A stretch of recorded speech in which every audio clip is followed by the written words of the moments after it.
Hello students, good evening to all of you. कैसे हैं आप सभी? आशा करते हैं आप सभी बहुत अच्छे होंगे। तो स्वागत है आपका अपना चैनल ITT आइकन में। तो मेरे प्यारे दोस्तों, जैसे कि इसके पहले हम लोगों ने ITT एक स्कॉलरशिप एग्जाम दिया था। तो कुछ क्वेश्चन साइंस का, कुछ क्वेश्चन सोशल साइंस और कुछ क्वेश्चन मैथ का था, जिसमें से आज हम क्लास 8 यानी जो 7 से 8 में जाने वाले हैं उनके साइंस का क्वेश्चन को हम लोग सॉल्व करने वाले हैं। ठीक है, तो आप सभी तैयार हैं इसके लिए? चलिए, हमारा पहला क्वेश्चन हमारे स्क्रीन पे आ रहा है। ठीक है, पहला क्वेश्चन है कि कीटहारी कीटहारी पौधा कौन सा है? कीटहारी पौधा है, ऑप्शन ए है घटपर्णी, ऑप्शन बी कलश पौधा, ऑप्शन सी डिपैंथिज और ऑप्शन डी है सभी। तो इसका राइट आंसर हो जाएगा ऑप्शन डी, इनमें से सभी जो है वो कीटहारी पौधा होता है। तो अपना सेकंड क्वेश्चन है, और 42 नंबर क्वेश्चन, कि तापमान मापने के लिए कौन कौन से तापक्रम माप तापक्रम देखिए, जो तापक्रम होता है उसको, तापमान को हम लोग कैसे मापते हैं? तापमान को मापने के लिए कौन कौन से तापक्रम, किस चीज से हम लोग तापमान मापते हैं? तो पहला होता है अपना ऑप्शन है कि सेल्सियस स्केल से, दूसरा है फ़ारेनहाइट, तीसरा है केल्विन, चौथा है इनमें से सभी। तो हम लोग सेल्सियस में भी हम लोग तापमान को मापते हैं, फ़ारेनहाइट में भी मापते हैं और तथा केल्विन में भी हम लोग तापमान को मापते हैं। इसलिए अपना राइट आंसर हो जाएगा ऑप्शन डी। हम लोग जो तापमान मानते हैं किससे मानते हैं? तीनों से मापते हैं। सेल्सियस में भी होता है, फ़ारेनहाइट भी होता है और केल्विन भी होता है। इससे अपना राइट आंसर क्या हो जाएगा? Option D. चलिए नेक्स्ट क्वेश्चन देखते हैं। 0 डिग्री सेल्सियस बराबर व्हाट, यानी कि 0 डिग्री सेल्सियस का मान क्या होता है? तो अपना राइट आंसर हो जाएगा ऑप्शन ए, 0 डिग्री सेल्सियस का मान होता है 32 डिग्री फ़ारेनहाइट। ऑप्शन ए हो जाएगा। नेक्स्ट क्वेश्चन है, पानी का उबलता बिंदु कितना होता है, यानी कि पानी कितने डिग्री सेल्सियस पे जाकर के उबलना शुरू कर देता है? तो पानी हमारा 100 डिग्री सेल्सियस पे उबलना शुरू करता है और 0 डिग्री सेल्सियस पे क्या होता है? जमता है। 0 डिग्री सेल्सियस पे जम जाते हैं और 100 डिग्री सेल्सियस पे जाकर के उबल जाता है। तो अपना राइट आंसर हो जाएगा ऑप्शन ए, पानी का उबलता बिंदु कितना होता है? 100 डिग्री सेल्सियस। चलिए नेक्स्ट क्वेश्चन है कि उन पादपों को क्या कहते हैं जो परपोषी को अमूल्य पोषकों से वंचित रखते हैं? क्वेश्चन फिर से सुनिए कि उन पादपों को क्या कहते हैं जो परपोषी को क्या करते हैं? अमूल्य पोषकों से वंचित रखते हैं। ऑप्शन ए है परपोषी, ऑप्शन बी है परजीवी, ऑप्शन सी है मृतजीवी, ऑप्शन सी है मृतजीवी, ऑप्शन डी है सहजीवी। तो इसका राइट आंसर हो जाएगा ऑप्शन बी, जो परजीवी होता है वही परपोषी को क्या करते हैं? अमूल्य पोषकों से दूर रखता है। तो राइट आंसर हो जाएगा ऑप्शन बी। नेक्स्ट क्वेश्चन देखते हैं, कीट भक्षी पौधा कौन कौन सा होता है, यानी जो कीटों का भक्षण करता है वो पौधा कौन कौन सा होता है? तो ऑप्शन ए दिया है जो कीटों का भक्षण करता है, ऑप्शन बी जो जंतुओं का भक्षण करता है, ऑप्शन सी दिया है ए और बी दोनों, ऑप्शन डी है जो पादप का भक्षण करता है। यहाँ देखिए ऑप्शन क्वेश्चन दिया है जो कीट भक्षी पौधा, हमसे क्या पूछा? ये कीट भक्षी पौधा जो क्या था? कीट। और कीट जो, एक तो अपना ऑप्शन ए मिल गया, ऑप्शन ए मिल गया जो कीटों का भक्षण करता है, ये भी अपना ऑप्शन सही है। ऑप्शन बी देख, जो जंतुओं का भोजन भक्षण करता है, ये भी तो ऑप्शन सही है जी। कीट भक्षी वो भी होता है जो जंतुओं का भी भक्षण करता है और जो कीटों का भी भक्षण होता है। तो ऑप्शन हो जाएगा सी, ए और बी दोनों इसका राइट आंसर हो जाएगा ऑप्शन सी। नेक्स्ट क्वेश्चन है कि कार्बोहाइड्रेट में क्या नहीं पाया जाता है? क्वेश्चन है कि कार्बोहाइड्रेट में क्या नहीं पाया जाता है? तो कार्बोहाइड्रेट में ऑप्शन है कार्बन, ऑप्शन बी है hydrogen, option C oxygen, option D है नाइट्रोजन। तो कार्बोहाइड्रेट में कार्बन भी पाया जाता है, हाइड्रोजन भी पाया जाता है और ऑक्सीजन भी पाया जाता है, नाइट्रोजन नहीं पाया जाता है। तो राइट आंसर हो जाएगा ऑप्शन डी, कार्बोहाइड्रेट में नाइट्रोजन नहीं पाया जाता है। चलिए नेक्स्ट क्वेश्चन है कि किसी वाहन की चाल डैश द्वारा मापी जाती है? सही बात है, हमारे वाहन में देखिएगा आगे का मीटर लगा होता है, ठीक है, उसमें एक चाल मापता है और एक दूरी मापता है। तो आपसे क्वेश्चन ये पूछा है कि वाहन की चाल किसके द्वारा मापा जाता है? ऑप्शन एक है odometer, option B speedometer, option C है दोनों, ऑप्शन डी इसमें से कोई नहीं। तो चाल पूछ रहा है, चाल क्या होता है? स्पीड होता है, स्पीड होता है। तो इससे अपना राइट आंसर क्या मिल जा रहा है? ऑप्शन बी, ऑप्शन बी हो जाएगा इसका राइट आंसर। किसी वाहन की चाल किससे होती है? तो स्पीडोमीटर से मापा जाता है, ऑप्शन बी हो जाएगा राइट आंसर। चलिए नेक्स्ट क्वेश्चन, कौन सा गति का प्रकार नहीं है? कौन सा गति का प्रकार नहीं है? ऑप्शन एक है रेखीय गति, ऑप्शन बी घूर्णन गति, ऑप्शन सी विराम गति, ऑप्शन डी दोलन गति। देखिए रेखीय गति भी गति करता है, घूर्णन गति भी गति होता है, दोलन गति भी गति करता है, लेकिन विराम गति जो है ये गति का प्रकार नहीं है। तो ऑप्शन सी इसका राइट आंसर हो जाएगा। रेखीय गति गति का प्रकार है, घूर्णन भी गति का प्रकार है और दोलन गति भी गति का प्रकार है। ऑप्शन सी इसका राइट आंसर हो जाएगा। विराम गति गति का प्रकार नहीं, क्योंकि हम तो विराम नहीं है तो वो गति कहाँ से करेगा, तो इसीलिए इसका ऑप्शन हो जाएगा सी, राइट आंसर हो जाएगा विराम गति। नेक्स्ट क्वेश्चन है कि निम्नलिखित में से कौन सा सही संबंध है, इसको आप लोग बताइए। 50 नंबर क्वेश्चन को आप लोग सॉल्व कीजिए कि निम्नलिखित में से निम्न में से कौन सा सही संबंध है। देखो ऑप्शन ए दिया है चाल बराबर होता है दूरी गुने समय। ऑप्शन बी है कि चाल बराबर होता है दूरी बटा समय, और ऑप्शन सी है कि समय बराबर होता है दूरी बटा चाल। ऑप्शन डी है इनमें से कोई नहीं। तो इसे आप लोग बताए क्या होता है। चाल हमसे पूछा है, चाल बराबर सूत्र पूछा है। चाल बराबर क्या होता है दूरी बटा समय। चाल बराबर क्या होता है दूरी बटा समय। तो इसका राइट ऑप्शन क्या हो जाएगा, राइट ऑप्शन हो जाएगा बी, चाल बराबर दूरी बटा समय होता है। ठीक है, और दूरी बराबर होता है चाल गुने समय। तो इसलिए चाल का सूत्र क्या होता है हमारा, चाल बराबर सूत्र होता है दूरी बटा समय, और अपना राइट आंसर हो जाएगा ऑप्शन बी। चलिए नेक्स्ट क्वेश्चन है कि किसी वाहन द्वारा तय की गई दूरी डैश द्वारा मापा जाता है। इसके पहले हमारे पास क्वेश्चन पूछा था कि किसी वाहन द्वारा तय उसका हमें चाल पूछा था। इसका पहले वाले क्वेश्चन में चाल पूछा था, इस बार क्या पूछा हमसे, दूरी डिस्टेंस पूछ रहा है। क्या पूछ रहा है हमसे, डिस्टेंस पूछ रहा है। तो ऑप्शन ए दिया है ओडोमीटर स्पीडोमीटर, ऑप्शन सी है दोनों, ऑप्शन डी इनमें से कोई नहीं। तो इसका राइट आंसर हो जाएगा ऑप्शन ए। दूरी मापा जाता है वो ओडोमीटर से, दूरी मापा जाता है ओडोमीटर से,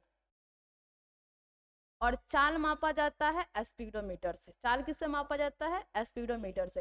यहाँ अधिकांशतः बच्चे गलती करते हैं, बट आप याद रखिए स्पीडो यानी कि चाल क्या होता है, स्पीड होता है, तो स्पीडोमीटर हो जाएगा, और दूरी डिस्टेंस होता है तो ओडोमीटर हो जाएगा। ठीक है, चलिए नेक्स्ट क्वेश्चन देखिए। समय का एसआई मात्रक होता है, समय का एसआई मात्रक यानी सबसे छोटा मात्रक। ऑप्शन ए है second, option B minute, option C hours, option D none of this. तो एसआई का समय का ऐसे मात्रक होता है वो सबसे छोटा सेकंड ही होता है। तो ऑप्शन हो जाएगा ए, राइट आंसर। तो 52 का ऑप्शन क्या हो जाएगा, ए, समय का ऐसे मात्रक होता है सेकंड। चलिए 53 नंबर क्वेश्चन दिया है कि विद्युत बल्ब का आविष्कार किसने किया है। विद्युत बल्ब का आविष्कार किसने किया है। ऑप्शन एक है, ऑप्शन ए है फ्रैंकलिन, ऑप्शन बी है मैरी क्यूरी, ऑप्शन सी है ग्राहम बेल, ऑप्शन डी है थॉमस अल्वा एडिसन। यही अपना राइट आंसर हो जाएगा option D, Thomas Alva Edison ने क्या किया था, विद्युत बल्ब का आविष्कार किया था। नेक्स्ट क्वेश्चन है कि विद्युत चालन करने वाले अधिकांशतः द्रव के विलय होते हैं।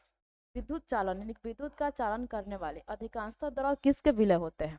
ठीक है, ऑप्शन ए है लवण का, ऑप्शन बी है क्षारकों का, ऑप्शन सी है अम्लों का, ऑप्शन डी है इनमें से सभी। तो इनमें से सभी हो जाएगा ऑप्शन डी। इस सभी क्या होता है, विद्युत चालक में जो अधिकांश द्रव होता है ये तीनों का ही होता है। तो ऑप्शन क्या हो जाएगा डी, इनमें से सभी। तो नेक्स्ट क्वेश्चन है कि फिलामेंट किसे कहते हैं।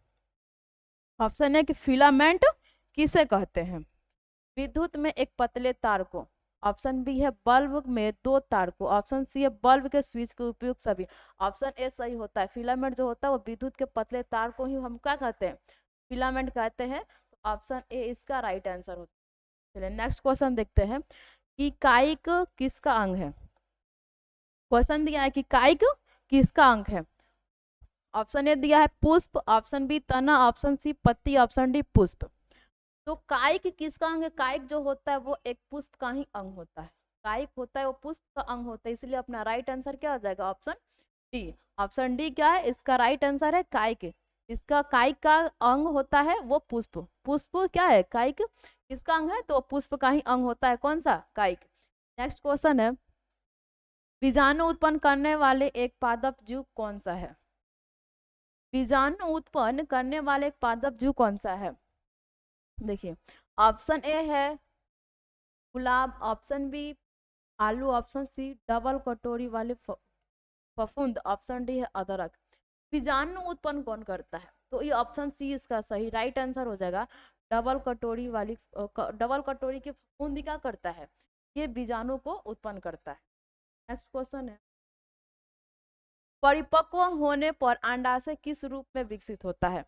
क्वेश्चन है कि परिपक्व होने पर अंडाशय किस रूप में विकसित होता है? ऑप्शन ए बीज में, ऑप्शन बी पुंकेसर, ऑप्शन सी स्त्रीकेसर, ऑप्शन डी फल में। देखिए, परिपक्व होने के बाद अंडाशय जो होता है वो बीज में नहीं बदलता है, पुंकेसर स्त्रीकेसर तो नहीं होगा। हाँ, परिपक्व होने के बाद अंडाशय जो होता है वो किस में बदल जाता है? फल में बदल जाता है, तो ऑप्शन डी इसका राइट आंसर होगा। नेक्स्ट क्वेश्चन है, नर तथा मादा युग्मक युग्म के युग्मनक का प्रक्रम क्या कहलाता है? नर तथा मादा युग्म के युग्मनक का प्रक्रम क्या कहलाता है? तो नर तथा मादा युग्म के युग्म क्या कहलाता है? निषेचन। ऑप्शन ए राइट आंसर इसका क्या हो जाएगा? निषेचन। चलिए, नेक्स्ट क्वेश्चन है कि किस पादप में कलम द्वारा नया पादप विकसित करना संभव नहीं है? किस पादप में कलम द्वारा, यानी कि क्या उसके जो दाढ़ी होती है, टहनी होती है, टहनी के द्वारा नया पादप विकसित करना संभव नहीं है? चलिए, इसमें दिया ऑप्शन ए गुलाब, ऑप्शन बी गन्ना, ऑप्शन सी है अजूबा, ऑप्शन डी है चंपा। तो देखिए, गुलाब के टहनी से भी क्या करते हैं? एक नया पुष्प का नया पुष्प के पौधे तैयार कर सकते हैं। तने से भी क्या कर सकते? एक नया पौधा का तैयार कर सकते हैं। गाने से क्या है? गाना। जो गाना का होता है वो ईख ईख के टुकड़े से हम क्या करते हैं? एक नए ईख के पौधे हम लोग उत्पन्न कर सकते हैं। चंपा चंपा के भी दाढ़ी से हम लोग क्या करते हैं? इसके भी टहना से हम एक नया पौधा को उत्पन्न कर सकते हैं। लेकिन अजूबा अजूबा ऑप्शन जो है, अजूबा से हम नए पौधे को विकसित नहीं कर सकते हैं, नया पादप नहीं विकसित कर सकते, इसलिए राइट ऑप्शन क्या हो जाएगा? ऑप्शन सी अजूबा। चलिए, 61 नंबर क्वेश्चन है कि सीरीकल्चर डैश है। सीरीकल्चर डैश है। देखिए, ऑप्शन ए है मधुमक्खी पालन, कपास, ऑप्शन और कपास पालन, सॉरी कपास। ऑप्शन सी है रेशम कीट पालन, ऑप्शन डी है भेड़ों की देख। तो सीरीकल्चर होता है ऑप्शन सी होता है रेशम कीट पालन। रेशम कीट पालन किस में होता है? सीरीकल्चर में ही होता है, तो ऑप्शन ए इसका सी क्या हो जाएगा? ऑप्शन सी राइट आंसर हो जाएगा, रेशम कीट पालन। नेक्स्ट क्वेश्चन है कि पश्मीना डैश से प्राप्त होता है? पश्मीना डैश से प्राप्त होता है। पश्मीना जो होता है किससे प्राप्त होता है? हमसे पूछा जा रहा है। ऑप्शन ए याक से, option B angora, option C llama, option D alpaca. तो इसका राइट आंसर हो जाएगा ऑप्शन बी, अंगोरा से क्या होता है? पश्मीना प्राप्त होता है। चलिए, नेक्स्ट क्वेश्चन है कि चींटी डंक के साथ त्वचा में कौन सा द्रव डाल जाती है? चींटी डंक के साथ त्वचा में कौन सा द्रव डाल जाती है? तो मतलब जो इस क्वेश्चन हमसे ये कहना चाहता है, जब चींटी डंक मारती है तो वहां पे हमें एक क्या होता है? बिसबिसाहट सा होता है। तो आखिर बिसबिसाहट सा किस द्रव के कारण होता है? तो ऑप्शन ए इसका राइट आंसर होगा, अम्लीय द्रव के कारण ये क्या होता है? जो डंक मारती है उस टाइम हमारे शरीर में, हमारे त्वचा में क्या करती है? अम्लीय द्रव को छोड़ जाती है। ऑप्शन ए इसका राइट आंसर हो जाएगा। 64 नंबर क्वेश्चन है कि लाल व पीले लिटमस के रूप में उपलब्ध होते हैं। तो लाल और नीले लिटमस क्या होता है? पत्र ही होते हैं। लाल व नीले लिटमस के रूप में उपलब्ध होते हैं कौन? पत्र। तो ऑप्शन बी इसका राइट ऑप्शन हो जाएगा। चलिए, नेक्स्ट क्वेश्चन है कि अम्ल शब्द की उत्पत्ति किस भाषा से हुई थी? अम्ल शब्द की उत्पत्ति किस भाषा से हुई थी? ऑप्शन है हिंदी, अंग्रेजी, फारसी, लैटिन। तो इसका राइट आंसर हो जाए लैटिन भाषा से क्या हुआ था? अम्ल शब्द की उत्पत्ति किससे हुआ था? तो लैटिन भाषा से ही हुआ था। इसका राइट आंसर क्या हो जाएगा? Option D. चलिए, नेक्स्ट क्वेश्चन है कि किस प्रकार के मृदा में अंतःश्रवण दर सबसे अधिक होता है? किस प्रकार की मृदा में अंतःश्रवण दर सबसे अधिक होता है?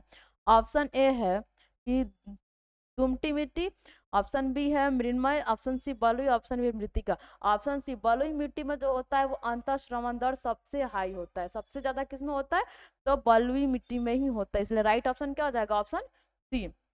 चलिए, नेक्स्ट क्वेश्चन है कि कृषि के लिए सबसे आवश्यक संसाधन कौन सा है? कृषि के लिए, कृषि यानी खेती, खेती के लिए सबसे आवश्यक संसाधन कौन सा है? ऑप्शन ए भोजन, ऑप्शन बी मृदा, ऑप्शन सी कपड़े, ऑप्शन डी पीड़कनाशी।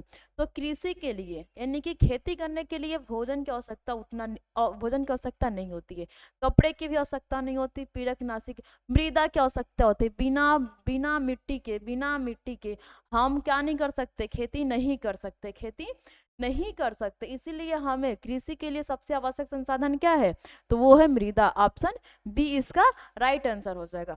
नेक्स्ट क्वेश्चन है, मयुक्कड़ में किस प्रकार का जनक होता है? मयुक्कड़ में किस प्रकार का जनक होता है? ऑप्शन ए है मुकुलन, ऑप्शन बी खंडन, ऑप्शन सी बीजाणु जनन, ऑप्शन डी सभी। इसका राइट आंसर हो जाएगा ऑप्शन सी बीजाणु जनन जो होता है वो क्या होता है, मयुक्कड़ में जनक होता है। तो ऑप्शन सी इसका राइट ऑप्शन हो जाएगा। चलिए नेक्स्ट क्वेश्चन है, डैश एक लिंगी पौधा है। डैश क्या है, एक लिंगी पौधा है। ऑप्शन ए सरसों, option B petunia, option C मक्का, ऑप्शन डी गुलाब। इसका राइट ऑप्शन हो जाएगा, यहाँ पे सी होना चाहिए मक्का, यहाँ पे सी होना चाहिए, मिस टाइपिंग है। तो ऑप्शन सी में क्या है, मक्का, और ऑप्शन सी ही इसका क्या है, राइट आंसर हो जाएगा। ऑप्शन सी क्या, एक एकलिंगी पौधा है। नेक्स्ट क्वेश्चन है कि लेंस डैश होता है। लेंस क्या होता है, डैश होता है। ऑप्शन ए पारदर्शी, ऑप्शन बी अपारदर्शी, ऑप्शन सी आभासी, ऑप्शन डी सभी। लेंस जो होता है वो पारदर्शी होता है, उसके लेंस के द्वारा हम क्या करते हैं, आर पार देख सकते हैं। लेंस के द्वारा हम आर पार देख सकते हैं। तो लेंस क्या होता है, पारदर्शी, पारदर्शी होता है। ऑप्शन ए इसका राइट आंसर हो जाएगा। चलिए नेक्स्ट क्वेश्चन है कि उत्तल दर्पण द्वारा बनाया गया प्रतिबिंब कैसा होता है? उत्तल दर्पण द्वारा बनाया गया प्रतिबिंब कैसा होता है? ऑप्शन ए है सीधा, ऑप्शन बी आभासी, ऑप्शन सी उल्टा, ऑप्शन डी ए और बी दोनों। तो उत्तल दर्पण द्वारा बनाया गया प्रतिबिंब सीधा भी होता है और आभासी भी होता है, इसलिए ऑप्शन सी हो जाएगा ए और बी। ए और बी इसका राइट आंसर हो जाएगा, तो ऑप्शन डी हो जाएगा इसका राइट आंसर। नेक्स्ट क्वेश्चन है कि सूर्य में प्रकाश के सूर्य के प्रकाश में कितने रंग होते हैं? जो सूर्य का प्रकाश होता है उस सूर्य के प्रकाश में कितने रंग होते हैं? तो सूर्य के प्रकाश में 7 रंग होते हैं। ऑप्शन ए इसका राइट आंसर हो जाएगा। चलिए नेक्स्ट क्वेश्चन है कि उत्तल लेंस की बनावट कैसी होती है? क्वेश्चन दिया है कि उत्तल लेंस की बनावट कैसी होती है? ऑप्शन ए दिया है किनारे पर पतले, ऑप्शन बी बीच में मोटे, ऑप्शन सी किनारे पर मोटे और बीच में मोटे। थोड़ा सा गलत कर दिया, किनारे पतले बीच में मोटे।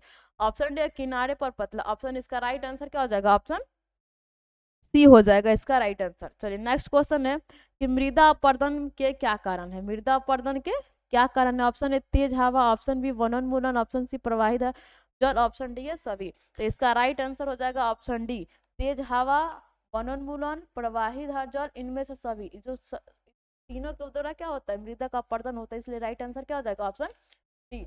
नेक्स्ट क्वेश्चन है, फेफड़े कहाँ स्थित होते हैं? फेफड़े कहाँ स्थित होते हैं?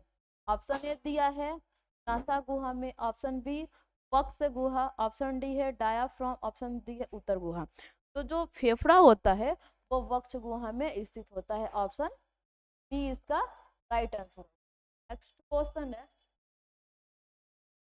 नेक्स्ट क्वेश्चन है कि अधिक व्यायाम करने में श्वसन दर कितनी दर तक बढ़ जाती है? अधिक व्यायाम एक्सरसाइज जब ज्यादा हम लोग करते हैं तो हमारी श्वसन की जो दर होती है वो कितनी दर तक बढ़ जाती है? ऑप्शन ए है 25 बार प्रति मिनट, ऑप्शन ए दिया है 25 बार प्रति मिनट, ऑप्शन बी है 30 बार प्रति मिनट, ऑप्शन डी है 35 बार। इसका राइट ऑप्शन हो जाएगा ए, 25 बार प्रति मिनट की दर से क्या होती है, हमारी सांस बढ़ जाती है। नेक्स्ट क्वेश्चन है कि मछलियाँ किसके द्वारा सांस लेती है? मछलियाँ किसके द्वारा सांस लेती है? तो इसका राइट आंसर हो जाएगा ऑप्शन ए, सीधे सामने हमारा दिख रहा है राइट ऑप्शन, ऑप्शन ए, क्योंकि मछलियाँ क्लोम के द्वारा ही सांस लेती है। नेक्स्ट क्वेश्चन है, मेढक किसके द्वारा सांस लेता है? मेढक किसके द्वारा सांस लेता है? ऑप्शन ए है त्वचा द्वारा, ऑप्शन बी फुसफुस द्वारा, ऑप्शन सी क्लोम द्वारा, ऑप्शन डी त्वचा और फुसफुस द्वारा। तो ऑप्शन डी इसका राइट आंसर हो जाएगा, क्योंकि मेढक जो होता है त्वचा और फुसफुस दोनों द्वारा क्या करता है, वो श्वास लेता है। चलिए नेक्स्ट क्वेश्चन है कि प्रकृति का फेफड़ा किसे कहा जाता है? और बहुत अच्छा क्वेश्चन है कि प्रकृति का फेफड़ा किसे कहा जाता है, और ये अपने बोर्ड के एग्जाम में भी पूछा हुआ क्वेश्चन है कि प्रकृति का फेफड़ा किसे कहते हैं? ऑप्शन ए जल, ऑप्शन बी पहाड़, ऑप्शन सी वन, ऑप्शन डी समुद्र। इसका राइट आंसर हो जाएगा ऑप्शन सी, वन को ही क्या कहते हैं, वन को प्रकृति का फेफड़ा कहा जाता है। चलिए नेक्स्ट और आखिरी क्वेश्चन है हमारा कि किस पौधे से रंग प्राप्त होता है। ऑप्शन ए मेहंदी, ऑप्शन बी चंदन, ऑप्शन सी नीम, ऑप्शन डी आम। इसका राइट आंसर आप लोग बताइए कि आखिर किस पौधे से हमें रंग प्राप्त होता है। तो चंदन से रंग प्राप्त नहीं होता है, नीम से नहीं होता है, आम से नहीं होता है, मेहंदी तो हम लोग अक्सर लगाते हैं। तो मेहंदी से ही क्या होता है, रंग प्राप्त होता है। और इसी के साथ हमारा क्लास आज का ओवर होता है।